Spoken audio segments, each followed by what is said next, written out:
du Fils et du Saint-Esprit. Amen. Les biens de mon Père. Bonjour.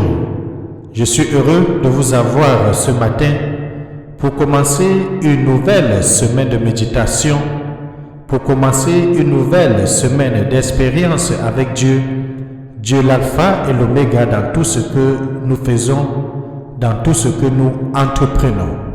J'imagine, mes chers frères et sœurs, les bénis de mon Père, que hier nous sommes tous allés célébrer le 31e dimanche du temps ordinaire, dans lequel nous avons eu 3 textes à prier. Aujourd'hui, nous commençons de nouvelle semaine et nous sommes lundi de la 31e semaine du temps ordinaire. 2 textes vont nous aider à méditer ce matin. Le premier texte est la lettre de Saint Paul apôtre aux Romains, dans lequel il va souligner très clairement que Dieu a enfermé tous les hommes dans le refus de croire pour faire à tous miséricorde. Notre Dieu, c'est un Dieu qui pardonne. Notre Dieu, c'est un Dieu d'amour. Notre Dieu, c'est un Dieu qui nous rachète et c'est pour cela qu'il a envoyé son Fils unique Jésus-Christ pour racheter chacun et chacune de nous. Ensuite, nous allons lire l'évangile de Jésus-Christ selon Saint Luc au chapitre 14, versets 12 à 14, dans lequel notre Seigneur donne un enseignement très clair au chef des pharisiens, dans lequel il dit que nous ne devons pas toujours inviter nos amis, mais d'inviter les pauvres, des expropriés. Oui, les biens de mon Père, dans la société d'aujourd'hui, on voit toujours que les riches marchent avec les riches, les pauvres marchent avec les pauvres. Il y a cette discrimination, il y a cette ségrégation dans la société liée aux castes, liée aux couches dans lesquelles chacun se trouve, liée, n'est-ce pas, les bénis de mon Père, à notre classe sociale. Mais le Seigneur demande de pouvoir transcender cela et de briser les barrières. Tournons chacun et chacune nos sens à l'intérieur en apprêtant les différents textes de méditation d'aujourd'hui à chacun et à chacune les bénis de mon Père. Bienvenue.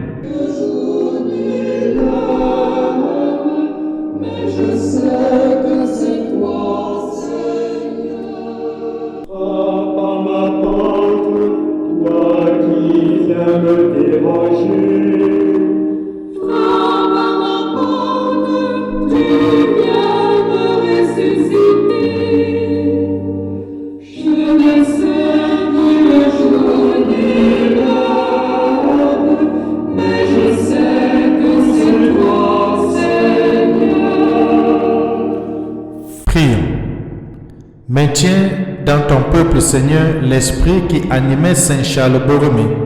Ainsi, ton Église, sans cesse renouvelée et toujours plus fidèle à l'Évangile, pourra montrer au monde le vrai visage du Christ.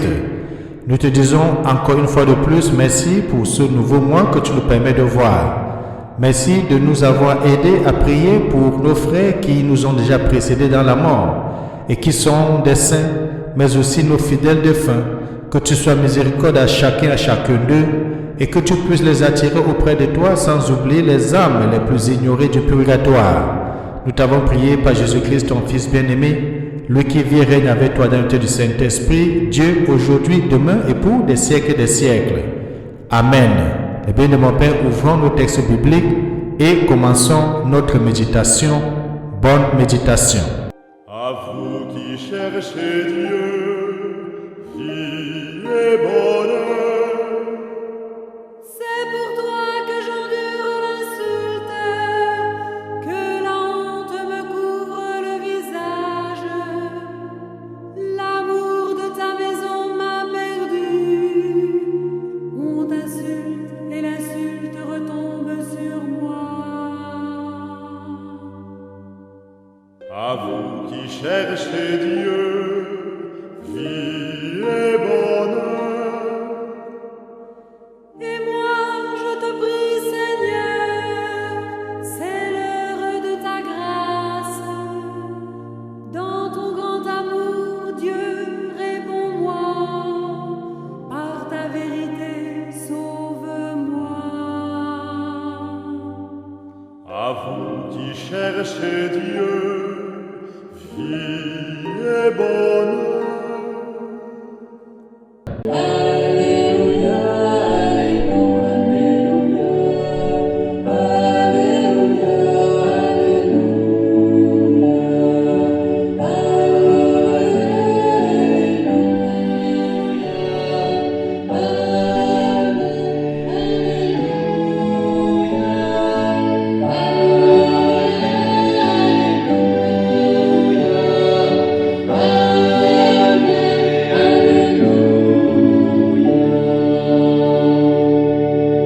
Évangile de Jésus-Christ selon saint Luc, au chapitre 14, les versets 12 à 14. En ce temps-là, Jésus disait aux chefs des pharisiens qu'il avait invités: quand tu donnes un déjeuner ou un dîner, n'invite pas tes amis, ni tes frères, ni tes parents, ni de riches voisins. Sinon, eux aussi te rendraient l'invitation, et ce serait pour toi un don en retour. Au contraire, quand tu donnes une réception, invite les pauvres, les estropiés, les boiteux, les aveugles. Heureux seras-tu parce qu'ils n'ont rien à te donner en retour. Cela te sera rendu à la résurrection des justes. Acclamons la parole de Dieu. Louange à toi, Seigneur Jésus-Christ. N'invite pas tes amis, invite des pauvres, des estropiés. C'est la recommandation que notre Seigneur Jésus-Christ, le bien de mon Père, donne ce matin à ce chef des pharisiens. Bien sûr, on peut se dire comment Jésus nous interdit d'inviter nos amis, alors que nos amis sont peut-être des chrétiens, alors que nos amis sont ceux qui partagent la même foi que nous, alors que nos amis sont ceux qui nous cheminons ensemble et qui nous soutenons mutuellement dans notre pèlerinage terrestre. Bien entendu, Jésus-Christ n'est pas contre l'amitié. D'ailleurs, dans l'évangile, on va voir, avant de quitter de ce monde, il va appeler ses disciples amis. Il va clairement dire: je ne vais plus vous appeler mes serviteurs, maintenant je vous appelle mes amis. Et quand on parle d'amitié, il s'agit d'une intimité, il s'agit d'une relation profonde, il s'agit de dons mutuels de l'un et l'autre. Donc, notre Seigneur Jésus-Christ n'est pas contre les amitiés. Mais ce que Jésus veut nous souligner ici, c'est de savoir transcender tout simplement les différentes classes qui se constituent dans la société. Et nous savons, l'évangile d'ailleurs est une école de convivialité. Aussi Jésus ne veut-il pas nous interdire de recevoir des êtres chers, parents, amis, relations, mais plutôt dans le discours de son hôte, il insiste sur la gratuité du don. Et c'est l'esprit qui sort d'ailleurs de la fin de cet évangile. Il parle du don à l'autre, avec ceux que nous connaissons bien, que nous aimons et qui nous aiment. En retour, nous avons déjà notre récompense, l'affection et l'estime de qui appartient à notre cercle familier. Il y a le bien de mon Père lieu de ne pas oublier par contre ceux et celles qui nous sont plus lointains par la distance ou la condition sociale.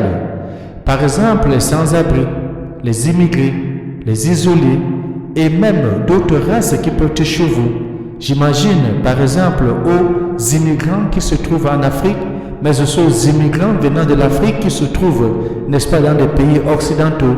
Il s'agit de nous accueillir mutuellement. Tout cela, tendu vers nous, représente le visage et la condition du Christ.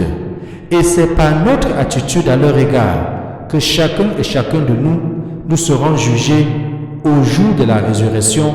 C'est par notre attitude à l'égard de l'un et l'autre que le jour de notre résurrection, nous serons appelés justes ou les bénis de mon Père. J'aime toujours nous ramener au texte de Matthieu chapitre 25, que je vous invite toujours à le lire et à le relire et de voir que vivre l'évangile, c'est vivre au quotidien une vie humaine, pleinement humaine. Vivre l'évangile, c'est vivre au quotidien une vie qui tient compte de l'autre, qui tient compte du prochain, qui tient compte de la dignité de la personne humaine. Vivre l'évangile, bien de mon Père, c'est faire comme Saint Jacques nous le dit: la foi sans les œuvres est une foi vaine. La foi sans les œuvres est une foi morte. Notre foi est vivante si elle est agissante. Notre foi est vivante si chaque jour de notre vie, nous vivons de l'évangile, c'est-à-dire le témoignage n'est plus un témoignage au bout des lèvres tel que nous le parlons.